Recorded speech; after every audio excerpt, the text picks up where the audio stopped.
السلام عليكم، معكم مستر يحيى عبد العاطي من قناتكم يحيى اكاديمي. هنفك عقدة الانجليزي. حبايبي، النهارده موعدنا مع حل امتحان ابنائنا في الخارج للشهاده الاعداديه الترم الثاني 2023.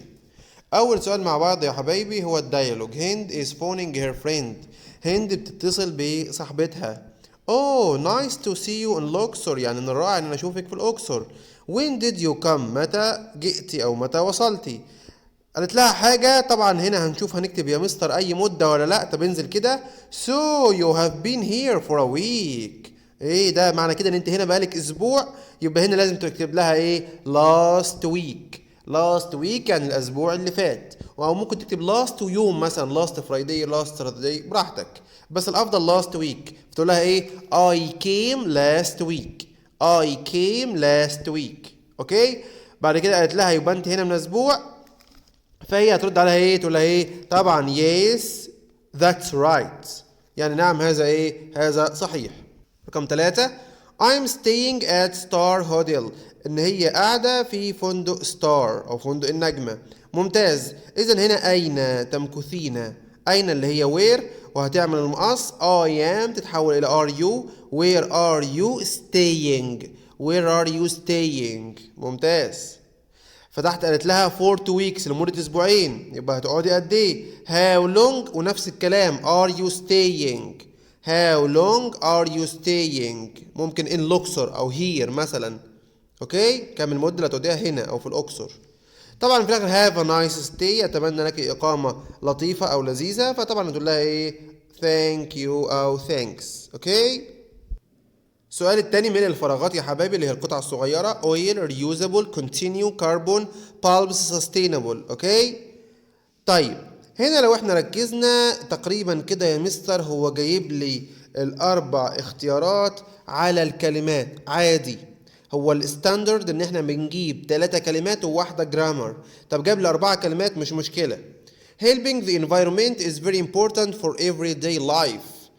ان احنا بنساعد البيئة حاجة مهمة جدا في حياتنا اليومية. we cannot not to use petrol. we cannot احنا لا نستطيع ان احنا نستخدم البترول. يبقى we cannot ايه؟ طبعا cannot لازم يجي بعدها فعل في المصدر. can't او cannot لازم فعل في المصدر. طب ركز كده. بص في ال6 كلمات اللي فوق. لو انت ركزت وانت ولد شاطر او بنت شطورة هتلاقي فعل بس الوحيد اللي في المصدر اللي هو continue. يبقى we cannot continue to use petrol. احنا لا يمكن ان نستطيع ان نستمر في استخدام ايه؟ البترول. we need to use not products. احنا محتاجين نستخدم ايه؟ منتجات ايه؟ ممتاز. sustainable يعني حاجه ايه؟ مستدامه وموجوده معايا على طول. some people help by using energy saving light. عارفينها دي؟ energy saving light bulbs اللي هي اللمبات الموفره للطاقه. ايوه هي دي اللي بتتحرق بسرعه، انت عارفها اهو. while others use not shopping bags. while others use not shopping bags. طبعا المفروض ايه؟ ممتاز. reusable shopping bags اللي هي حقائب التسوق اللي انا اقدر استخدمها مره واثنين وثلاثه. this will help the world to be a better place to live in. ده هيساعد العالم ان هو يكون مكان افضل للعيش فيه. السؤال التاني اهو لذيذ وسهل جدا. السؤال اللي بعده يا حبايبي رقم 3 اللي هو the passage اللي هي القطعه الكبيره. قطعه وعليها اسئله اختيارات واسئله عامه. خد بالك هنا القطعة بتكون سهلة جدا. حاول بقدر الامكان تقرا الاسئلة الاول على اساس تعرف هو انت عايز تدور على ايه او ايه الاجابات اللي انت عايزها. ثانيا بتقرا القطعة بسرعة كده عشان تعرف هي بتتكلم عن ايه. بعد كده بتقراها مرة تانية بالتفصيل وتترجمها على قد ما تقدر. طب نطبق. 1. the real way man not the boy at the end. الراجل ده بتاع السكة الحديد عمل ايه للولد في الاخر؟ punished killed shouted at ولا smiled at؟ هنعرف. The underline word it refers to. لا تخلو قطعة من حاجة زي كده. يجيب لك ضمير تحت خط يقول لك refer to يعني يشير إلى. ركز كده إن it هنا غير عاقل فهتشير على حاجة مفرد وغير عاقل. طب هو ذاكر راح جاب لك الأربعة مفرد وغير عاقل. the train the railway station signal. 3. the not stop the train. مين اللي وقف القطار؟ يا ترى signal man ولا railway man ولا boy ولا driver؟ بعد كده الأسئلة العامة. Where did the boy learn؟ أين يتعلم الولد أو أين تعلم الولد؟ Why did he spend his time in the station؟ ليه بيقضي وقته في المحطة؟ When did the boy get back؟ وإمتى الولد رجع؟ نقرا القطعة كده، طبعا مش هنقدر نقراها مرتين عشان الوقت بس وما نطولش الفيديو، فهنقراها مرة واحدة وبعد كده نلاقي الإجابات اللي احنا عايزينها. يلا بينا. It was the hope of 11 years old boy in Kansas City to be a train driver. بيقول كانت أمنية ولد عنده 11 سنة في مدينة اسمها مدينة كانساس إن هو يكون سواق قطار. He was born without arms, so he was sent to a special school where he learned to use his feet as hands. بيقول يعني هو ولد بدون ذراعين، عشان كده أرسل لمدرسة خاصة من نوع خاص، يعني بتقدم تعليم من نوع خاص عشان تعلمه أو هناك يتعلم إزاي يستخدم قدميه زي ما كان أو كان المفروض يستخدم يديه. He spent all his life in the train station watching the trains, and one day his dream came true. كان بيقضي معظم وقته في المحطة بيشاهد القطارات، وفي يوم من الأيام حلمه تحقق. لو أنت مركز معايا احنا تقريبا كده جاوبنا سؤالين. Seeing a train without a driver, he climbed in. إيه ده؟ شاف قطار مفيهوش سواق، راح بسرعة كده تسلق القطار. He had no difficulty in starting it up with his feet. وكمان ما وجدش أي مشقة إن هو يشغل القطار بقدميه. Soon he was driving along at 40 kilometers per hour. وكمان مش بس كده، ده كمان شغل القطر ومشي بيه وكان بيسوق على سرعة 40 كيلومتر في الساعة. The signal man couldn't see him. اللي هو الراجل اللي هو بيكون واقف هنا عند الإشارة بتاعة القطار، اللي هو الشرطي اللي واقف عند إشارة القطار، ما شافوش.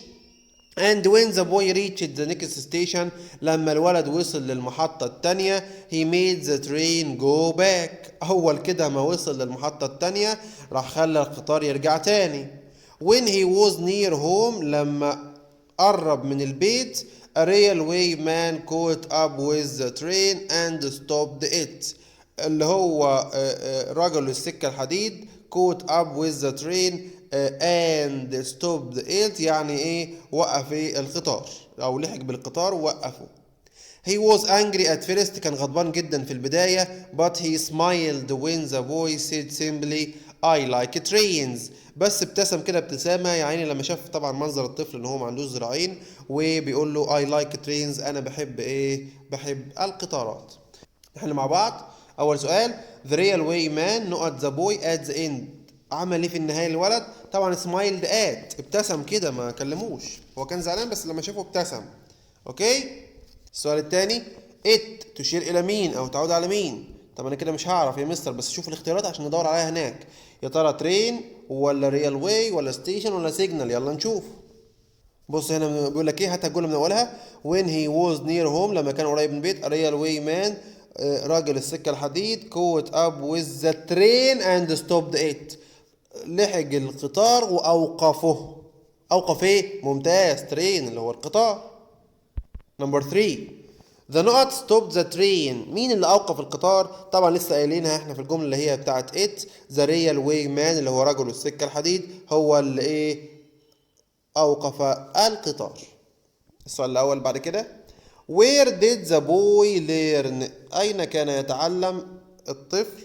طبعا كان يتعلم في ممتاز في مدرسة خاصة في مدينة ايه؟ كانساس، فممكن أقول in a special school in Kansas City. دي في القطعة بالنص. 2 Why did he spend his time in the station؟ ليه هو كان بيقضي وقته في المحطة؟ قلناها برضو عشان كان بيشاهد ايه؟ القطارات عشان هو بيحبها. ممتاز. ف watching the trains because he dreams to be ايه؟ كان عايز يحلم يكون ايه؟ ممتاز. a train driver. When did the boy get back؟ امتى رجع؟ ها ركز كده، قلناها في الجزء الاخير لما قالك لما هو وصل المحطة التانية جعل الترين يرجع تاني، فنقول ايه؟ when the boy reached the next station he made the train ايه؟ get back او go back. ممتاز. السؤال اللي بعد كده يا حبايبي السؤال الرابع، الاختيارات والستة سهلين جدا ومباشرين، والله يبارك له اللي حط الامتحان. A note is something people use to see things that are far away.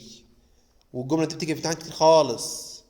حاجة الناس بتستخدمها عشان تشوف الحاجات البعيدة أو عشان تجعل الحاجات أقرب. طبعا تيليسكوب. This camera is wonderful. Wonderful هنا it has got a very good ممتاز lens اللي هي العدسة. The suffix نقط makes adjective of the word tradition أضيف لها طبعا traditional. The antonym of the word near خد بالك synonym أو synonym اللي هو المعنى means برضو معنى can be replaced by معنى give the same meaning معنى. أما antonym أو antonym أو opposite معناها عكس أو cannot be replaced by لا يمكن استبدالها به برضو عكس. طبعا هنا عكس near قريب هتكون بعيد remote أو far away. Number 5 We must all not putting rubbish in the middle of the road. يجب ان احنا كلنا نعمل ايه؟ نضع القمامة في منتصف الطريق. طبعا نتجنب وضع القمامة هتكون طبعا avoid. Number 6 A city on the sea is called a not city. مدينة على البحر خلاص تكون coastal city يعني مدينة ساحلية. السؤال اللي بعد كده يا حبايبي اللي هو complete the sentences with the correct form of the words in practice. ان انت بتكمل الجمل اللي قدامك دي بالشكل الصحيح للكلمة او للفعل اللي هو بين اقواس. اوكي طبعا الجمل دي كلها بالنص حلينها في فيديو 100 جملة جرامر، يا ريت لو ما سمعتوش اسمعوا. This house not built years ago by a famous engineer. المنزل ده بنى ولا بني؟ طبعا هنا بني. عندك ago خد بالك يبقى ده ماضي بسيط. طب house مفرد فهتكون was built. بني was built. My brother asked me to stop running in the middle of the street. طبعا يتوقف عن حاجة المفروض بيعملها already يكون ing فهتكون running. هنضعف ال n ونكتب ing. يا مستر من السرعة في الامتحان والله نسيت أضعف ال n. مش مشكلة هتحسب لك صح ما تقلقش. 3 If he trained well he not win the match. حالة تانية if بعدها trained ماضي بسيط يبقى جواب الشرط would والمصدر would win. Number 4 He traveled until he finished his work. طبعا until بيجي قبلها ماضي بسيط غالبا بيكون منفي فهتكون didn't travel هو ما سافرش لحد ما خلص شغله.